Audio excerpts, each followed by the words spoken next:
On National Day, it happened to be the celebration banquet for my return to the country. My boyfriend of 5 years arrived late with a young girl. The young girl provocatively smiled at me. "Sister, you went abroad for your PhD, you must be quite old now. At such an age and still not married, don't your parents pressure you to get married?" "Forgot, sister, your parents have long passed away." My expression darkened. My boyfriend, who always cared for me, only smiled at the corner of his mouth, gently stroked her head, and said to me, "Lily is young and immature, you be sensible and don't stoop to her level." In a corner of the banquet, my boyfriend fiercely kissed her. "I would never marry that old hag.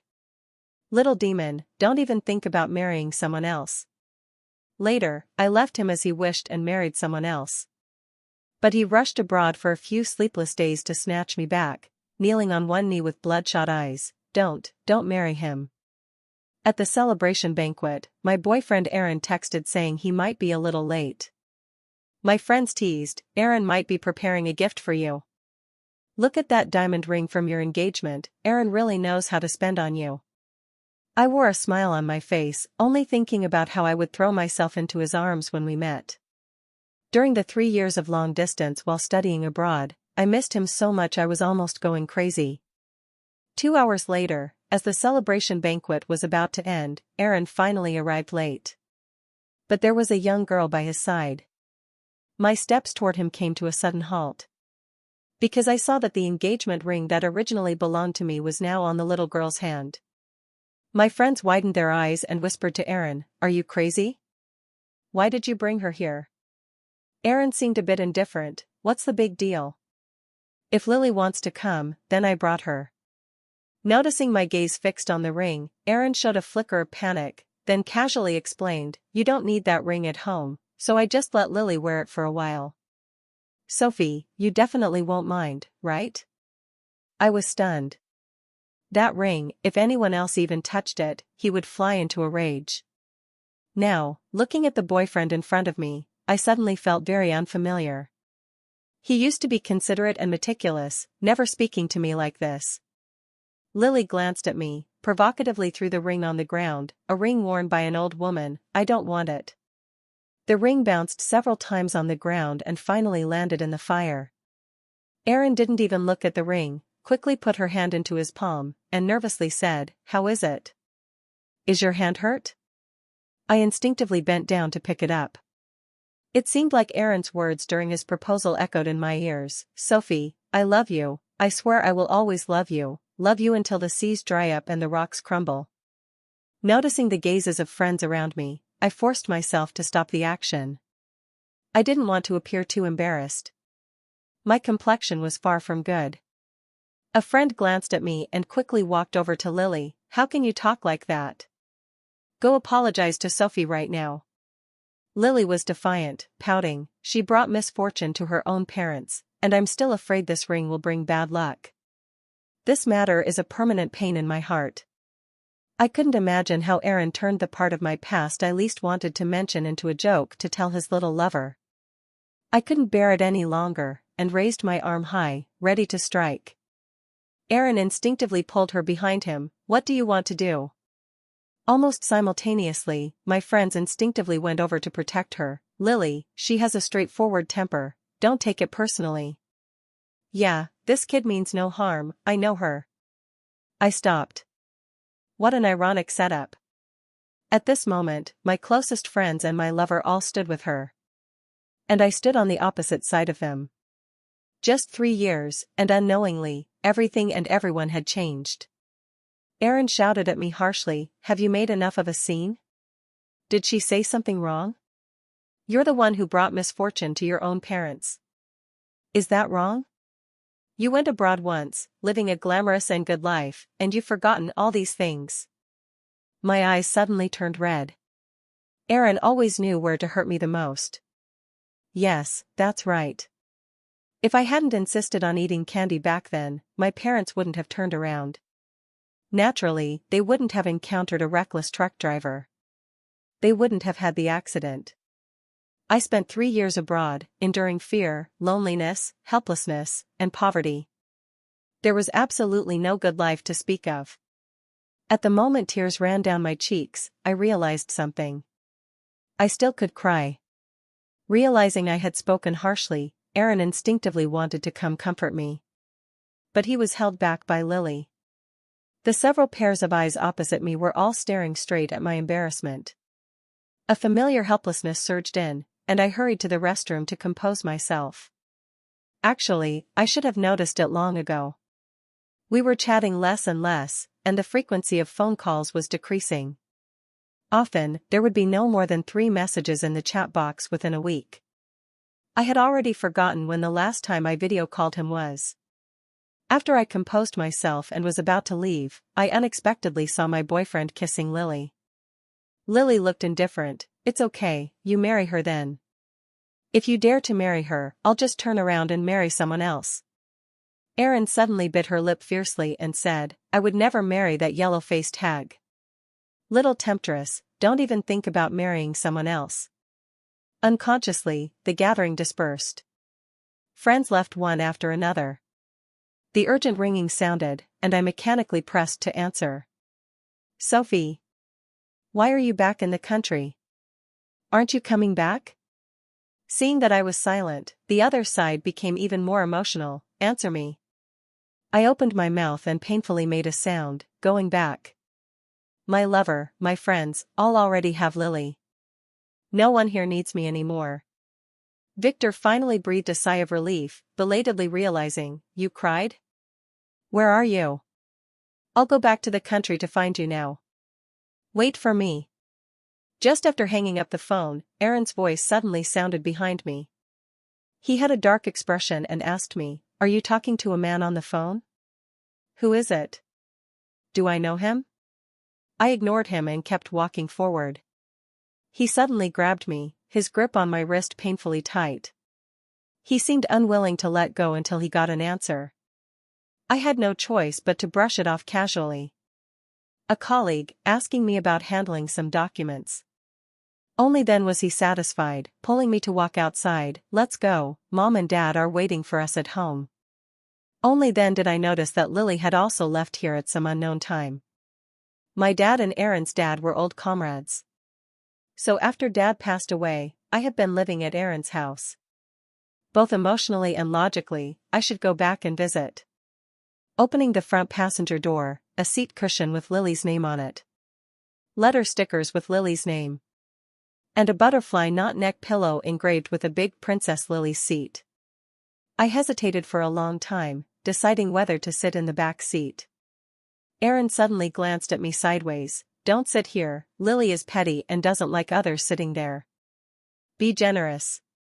He remembered that Lily was petty, but forgot that I get carsick badly and can only sit in the front passenger seat. I said nothing and opened the back door. What came into view was a set of red sexy lace lingerie.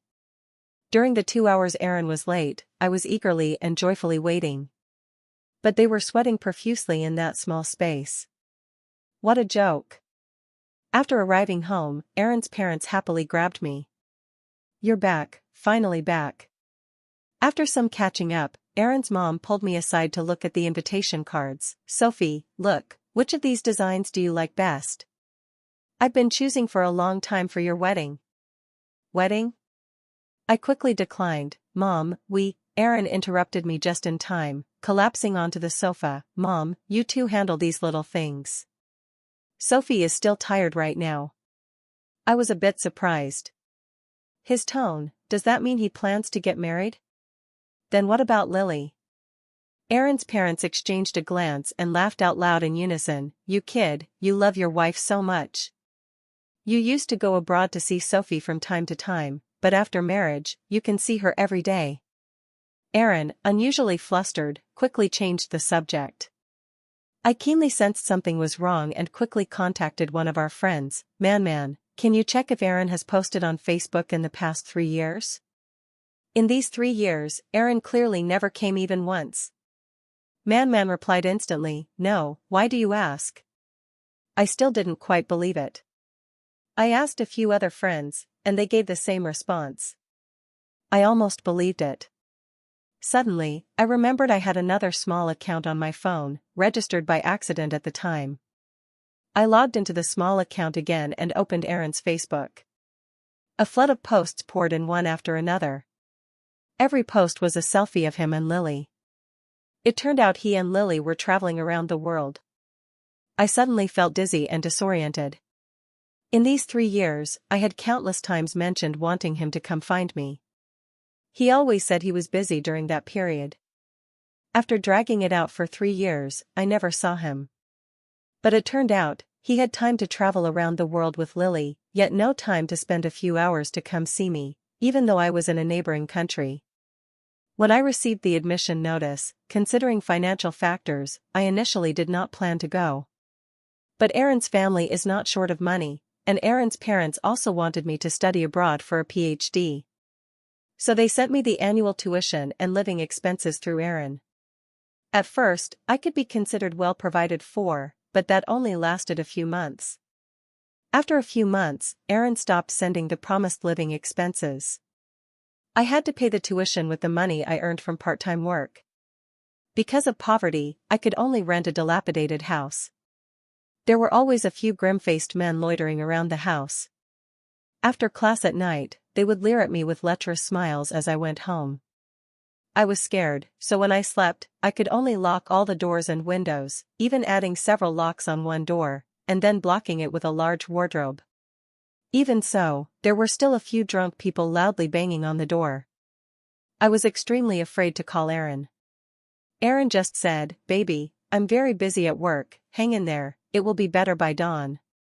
So I trembled under the blanket, too scared to sleep, keeping my eyes open until dawn.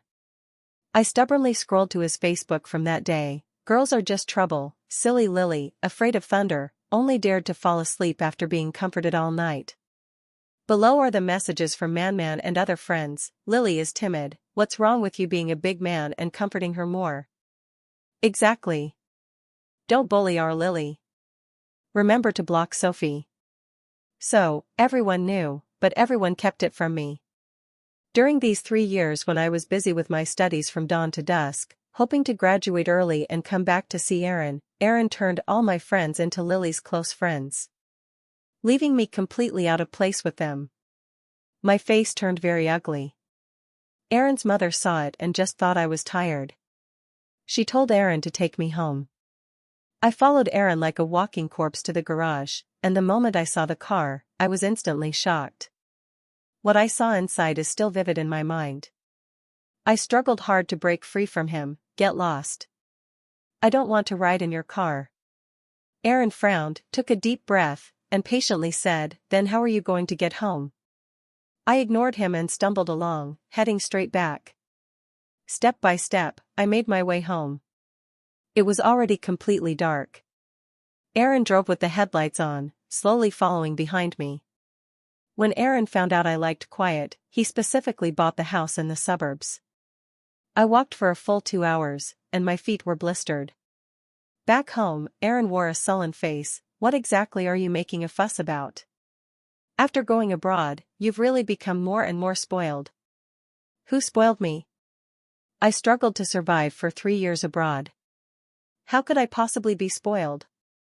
I said nothing, just quietly observed the room's arrangement. My study had been turned into a nail salon, filled with all kinds of nail supplies. The dressing table was covered with makeup that wasn't mine.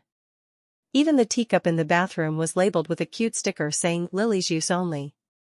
The room Aaron and I had carefully decorated was now full of traces of him and another woman. I was tired and didn't want to argue anymore. I opened a guest room, just wanting to have a good sleep. Inside the guest room, Lily was sitting there, wearing a wedding dress. I was stunned. This wedding dress was my mother's heirloom. It was the only one she had left. And now, that wedding dress was being worn by Lily. She cut off the yellowed parts of the wedding dress and threw them on the floor. All the jewels and diamonds embroidered on the dress were taken off by her. When my mother got married, she was extremely thin, so the dress was already bursting at the seams in many places when worn by Lily. Seeing me come in, Lily looked at me provocatively and forced herself even more into the wedding dress. With a rip sound, the wedding dress was completely ruined. Outside, a timely clap of thunder sounded. I shivered, as if I saw my mother flying away from my side once again. I crazily grabbed the vase beside me and smashed it on the ground, screaming hoarsely, "Who told you to touch this wedding dress? Take it off, just take it off." Lily panicked and shrank into Aaron's arms, but her peripheral vision showed a triumphant smile. "Brother, I'm so scared." I grabbed the bag in my hand and kept hitting Lily with it. My voice even carried a sob. "Take it off, this is." Aaron slapped my face hard. "Have you caused enough trouble? This is my home. If you want to act wild, go outside and do it. It's just a broken wedding dress, is it really worth it? Are you crazy poor?" I collapsed to the ground like a deflated balloon. He once said, "Sophie, this is our home, so you can decorate it however you like." Now he says, this is his home and tells me to get lost. That wasn't just a broken wedding dress. It was the only comfort left to me from my mother. But he has already forgotten. He forcefully dragged me to the door and suddenly pushed me into the pitch-black night. "Get out and reflect on yourself properly, and only come back after you've finished reflecting." Then he slammed the door shut. Another thunderclap struck the sky, casting shifting shadows across the garden. A wave of unbearable memory surged in my mind, and I seemed to desperately grasp at a lifeline as I pounded on the door. "Please, let me in, I'm scared. Aaron, please, let me in." I was so scared. The intense fear caused uncontrollable dizziness and nausea, my whole body spinning. I even thought, if he let me off today, all the past hurts would be wiped clean. But he didn't. While joking with Lily, he snorted coldly, "What are you pretending for? You just want to compete for Lily's favor. You're not afraid of thunder at all, stop pretending." I wasn't afraid of thunder before. But that night, alone with the sound of pounding on the door and the thunderstorm, I developed a traumatic stress disorder related to thunder. Aaron still hadn't opened the door. In a daze, I seemed to see the young Aaron. I was locked inside the equipment room, and Aaron, ignoring the teacher's objections, stubbornly smashed the lock with bricks one blow at a time. A beam of light shone on him. He was like a god descending before me. The god carried me on his back for a long distance. When I woke up, I was on a man's back. The dim street light shone on his face, and I groggily asked, "Is it Aaron?" Victor was almost laughing in anger, gritting his back teeth and muttering, "Sophie, look who I am." In my haze, I had only one thought. The god had changed. After walking for an unknown amount of time, a loud screech of brakes came from behind. Then came the sound of hurried footsteps. Before I could react, Aaron had already punched Victor in the face. Victor's body swayed as he carried me on his back. He carefully helped me lean against a street lamp. Then the two men started fighting fiercely without holding back. Aaron's punches landed solidly. "Who allowed you to touch my girlfriend? She is mine." Victor snorted coldly, "Not necessarily from now on." Aaron's eyes seemed to blaze with fire as he hit even harder. He kept talking about our past. "We were together for 10 years, 5 years as a couple, and have met each other's parents. She used to cook for me early in the morning, buy medicine for me at midnight, and when I was seriously ill, she stayed by my side day and night. What do you have to compare with me?" He snorted coldly, not forgetting to scold me. "It's just that you've been abroad for too long, not a bit of the tenderness you had before, really disappointing." Victor stopped and looked at me with eyes full of pity. He gritted his teeth. If she were still tender abroad, she'd have been driven to death long ago. Aaron froze in his movements, his rambling voice seeming to be paused. "What do you mean?" Victor sneered. "She works 3 jobs a day, and at night she can only stay in a shady alley. If she didn't develop a tough skin, those scumbags would have eaten her alive long ago. Don't pretend you don't know." Aaron stepped forward and grabbed his collar, his eyes bloodshot. "Why would she have to work 3 jobs? She has never suffered like this before." Victor said nothing, just stared at him with a cold smile. Aaron suddenly remembered something and slapped himself hard across the face. "I shouldn't have entrusted this matter to Lily. How dare she?" Aaron grabbed his hair hard, his eyes red, full of regret. Victor still felt it wasn't enough and continued, "She is your girlfriend, so where were you when she was being followed and stalked abroad? Where were you when she was being harassed and bullied? Where were you when she was alone in the room, curled up, covering her ears, scared of a few drunk bastards knocking and disturbing her? Where were you when she missed you so much she cried all night, even dreaming of crying out for you? You keep saying you're her boyfriend, but during the 3 years of studying abroad, I never once saw you. If you had gone even once, you would know what kind of life she was living. So, where were you?" Aaron was stunned, not expecting that I would live such a hard life. She didn't. In a flash, he remembered everything. It wasn't that he had forgotten, but that he never cared from the beginning. I had told him about all the difficulties I faced. But his every reply was the same sentence, "You have to be strong." In this relationship, I was the one giving most of the time. He could take my kindness for granted. I could clearly feel that his replies to me were becoming more perfunctory, and his tone increasingly impatient. At first, I could fool myself into thinking he was just busy with work. But when I came back and saw Lily, I completely understood. It was just my wishful thinking. Victor put me back on his back and carried me away. Aaron sat alone on the ground, tears silently filling his eyes. The next morning, I woke up in the hotel. Victor brought breakfast over and couldn't help but mock, "That scumbag, the one you waited for 3 years? What an achievement." I tried to defend some dignity for myself, "I don't like him anymore." Victor said, "But you called his name all night last night." I thought for a long time and still couldn't figure out what kind of dream I had that made me call Aaron's name. I was so deeply immersed in my thoughts that I missed the loneliness in Victor's eyes. After breakfast, I received a call from Aaron, "Come down, I'm downstairs at your hotel." His voice was hoarse from a sleepless night, sounding extremely tired. I hesitated for a moment, but still went down. I just wanted to make things clear to him, so I didn't even change out of my pajamas. Aaron was distracted in the car. When he saw me coming over, he quickly got out to open the passenger door for me. Only then did I notice that everything related to Lily inside had been removed. Aaron's hair was messy, but when he faced me, he was cautious and trying to please me. "Sophie, can I take you somewhere?" The resolute words circled in my mouth a few times, but still turned into, "Okay." I still can't learn to refuse him. This is the last time. The car slowly drove away from the hotel. Through the passenger window, I saw Victor staring at me from upstairs.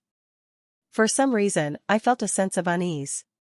Unconsciously, the car drove into a villa located in the busiest part of the city center. Inside the villa, there was lively singing and dancing, and the intense rhythm of the music overwhelmed my mind. I have never liked it when things are too noisy. Aaron pushed open the villa door, and Lily along with all the friends stopped. I belatedly realized that they were having a party. I felt like an outsider who had intruded into their world. I instinctively wanted to step back, but Aaron grabbed me firmly. The moment Lily saw me, her expression turned unpleasant. If before, at my celebration banquet, she still had some reservations, now she was clearly showing her dissatisfaction. She swaggered up to me and said, "Get lost, you ugly old hag. This is my home, and you're not welcome." All my friends present looked at each other in silence, but not a single one dared to speak up for me. Aaron's lips curled into a smirk, and the next second, his palm slapped Lily's face. The sound smack echoed. Lily covered her face, eyes full of disbelief. My friends almost immediately rushed over to comfort her, while also scolding me, "Sophie, we're all friends here, what are you doing? You egged Aaron on to hit Lily, are you even human? You're too much, I was blind to be friends with you before." They kept nagging as if I had done something unforgivable. Yet 3 years ago, on the way to the airport when they sent me off, they were tearful and promised they would definitely wait for my return. Aaron was getting a headache from the chattering noise, so he swung a stool and smashed it on the ground, making a loud bang. Aaron cursed loudly, "Are you all fucking crazy? That bitch, embezzled the tuition and living expenses I gave to Sophie, causing Sophie to have to live alone in the slums.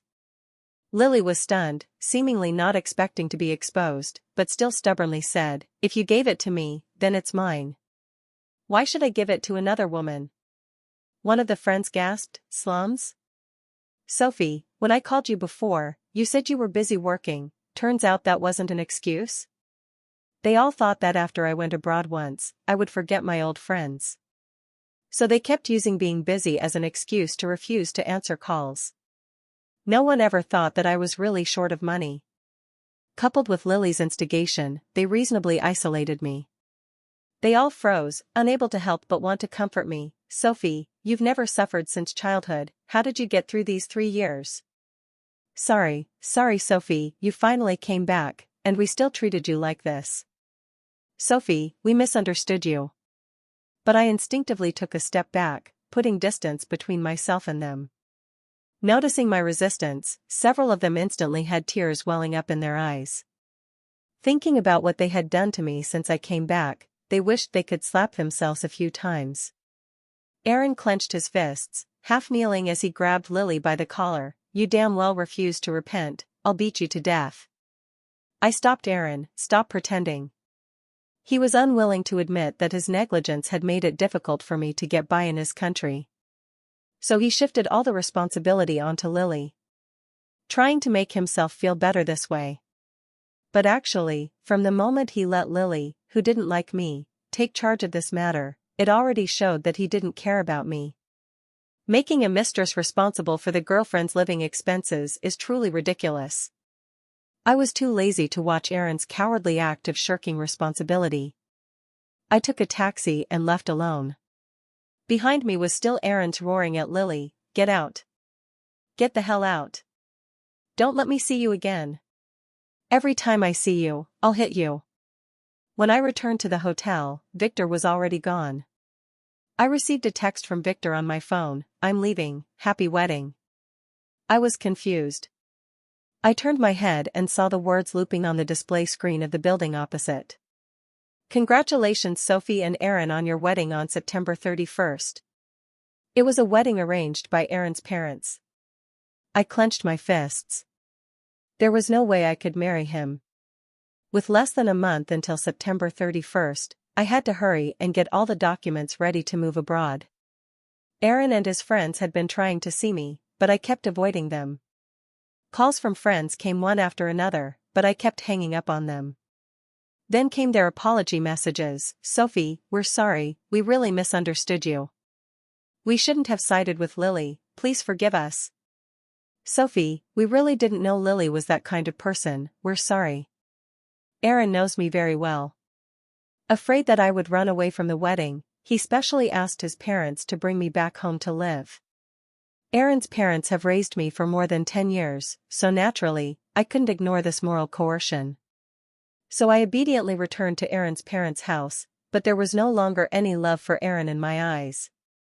In the room, Aaron kept pleading softly over and over, Sophie, I was wrong, please look at me, okay? Sophie, I didn't know Lily would do something like this. This woman is really hateful. If you don't like her, I can send someone to drive her out of the city, okay? Sophie, please, just look at me. I couldn't bear it anymore. You keep blaming her, but are you going to say that your cheating was because she seduced you first? Aaron was silent for a moment, then said, Don't make a fuss without reason. We've been in a long-distance relationship and separated for a few months. It's only natural for me to find someone to keep me company. Natural? I retorted, each word filled with pain. Don't I need someone to keep me company? Isn't there anyone pursuing me? Am I not lonelier than you in a foreign country? But why haven't I cheated? Because I love you, I can firmly reject other men's advances, I can endure your nearly 3 years of lost contact, and I can hold on month after month relying on the scattered messages in the chat box. Aaron, this is not natural at all, you simply don't understand what love is. My words fell like thunder. Only after standing in my position did Aaron belatedly realize that I truly loved him. And that he was really about to lose me. He was unusually flustered, even a bit at a loss. Sophie, I was wrong. Can I make it up to you in the future? Let's get married, after we get married, I will definitely make it up to you. Let's forget these 3 years, okay? Let's start over, okay? I fumbled with the visa in my hand, my voice firm. I will not marry you. You won't find anyone who loves you more than I do. Aaron, what goes around comes around, you will get your karma. Aaron was determined to keep me by his side. He was also terrified that I would leave. So he directly moved the wedding date up to 3 days later. I was mechanically taken by him to shoot wedding photos, try on dresses, and choose jewelry. He carefully picked out diamond rings one by one, occasionally turning back to gently ask me, "Wife, which one do you think looks better?" I ignored him, so he chose the biggest one by himself and forcefully put it on my finger. I couldn't resist him. When leaving the jewelry store, I casually threw the diamond ring into a roadside fire pit. The ring was instantly devoured by the fierce flames. Aaron instinctively reached into the fire pit to retrieve it, but was stopped by an old man. "Young man. Don't you want your hand?" Aaron looked up at me, his eyes full of sadness and confusion. "Why?" "What, your little lover can be thrown away, but I can't." Aaron nodded in response, then turned and went back to the jewelry store. When he came out again, he had a handful of rings and placed them in front of me. "Here, throw them away. Once you throw them away, will you stop being upset?" See, it looked like I was the one making an unreasonable fuss. Passers-by who couldn't stand it came over to scold me. "Look at you, young lady, such a spendthrift. There are better ways to calm down, why burn diamonds to vent your anger? Our country's resources are being wasted by people like you. Young man, why did you marry her? A spendthrift woman." Aaron ignored them and threw the handful of diamond rings in his hand into the fire. Watching them disappear bit by bit, Aaron asked me, "Are you satisfied?" Soon, the wedding day arrived. Only on the night of the wedding did Aaron allow me to be alone. At all other times, he stayed by my side. That night, I went to the home Aaron and I shared and packed up my mother's wedding dress. At the same time, I took advantage of a moment when no one was paying attention and quickly ran to the car at the intersection. The vehicle began to speed through the bustling traffic. Victor turned his head to look at me. "Have you made up your mind? Not coming back anymore?" I hugged the wedding dress tightly and nodded heavily, firmly engraving this place where I had lived for more than 20 years into my heart. Victor sighed. "Let's go, the teacher and senior students are all waiting for you to return." I looked up at him. "What about you?" He looked a bit uneasy, clearing his throat awkwardly twice. If you go back, of course I have no objection." After a while, a black Cayenne followed behind the car. In the darkness, it was like a leopard relentlessly chasing the car. Victor squinted his eyes and pressed the accelerator to the floor. The two luxury cars sped forward and backward, attracting the attention of many passers-by. Soon, the car arrived at the airport. I hugged my things and ran inside quickly. Aaron behind me helplessly shouted at my back, "Sophie! Don't you want me anymore?" This time, I did not look back. After going abroad, Aaron kept calling me. But I refused all the calls. Friends who heard I went abroad again cried and asked me when I would return. They said they wanted to make it up to me. But this time I won't be going back. On Facebook, they apologized to me one after another. I just pretended not to see it. Friendships that fall apart at the slightest breeze are not worth keeping. Later, I heard that Aaron sued Lily in court to get his money back. But that money had long been squandered by Lily. Lily could only go to jail. That day, all the posts on Facebook were, "Evil will be punished." It seems they also hated Lily deeply. After I blacklisted Aaron, his temper flared up. He just thought I would be like usual, angry for a few days and then get over it. So he generously gave me a 3-month cooling-off period. He said, "You're not very rational right now. Calm down and then we'll talk." He firmly believed I wouldn't leave him. Until 2 months later, I posted a set of wedding invitations. The bride and groom were me and Victor. After I returned abroad, the senior brothers and sisters in my sect were always secretly matchmaking. So, it was only natural that he and I ended up together. On the night I updated the wedding invitation, Aaron called me from hundreds of different numbers. "Sophie, I was wrong, it's all my fault, don't marry him. Sophie, please, give me one more chance." He kept calling from 7 or 8 o'clock until 10 at night. I couldn't take it and chose to turn off my phone. At the wedding the next day, Victor and I were about to exchange rings when the main door of the banquet hall suddenly opened. At the end stood a disheveled man. It was Aaron. He already had some gray hair at his temples, completely disregarding his appearance. Wearing pajamas and with a scruffy beard, he rushed to my wedding venue. "Sophie, don't marry him." Victor's eyes narrowed dangerously as he was about to signal the security guards to come and stop him.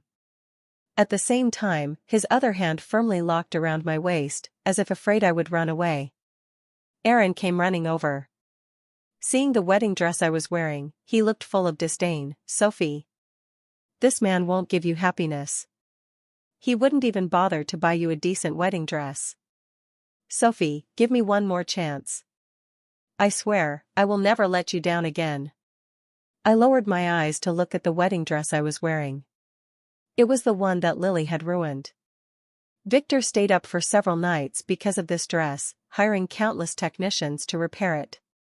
He even insisted that every diamond and every jewel be exactly the same as before.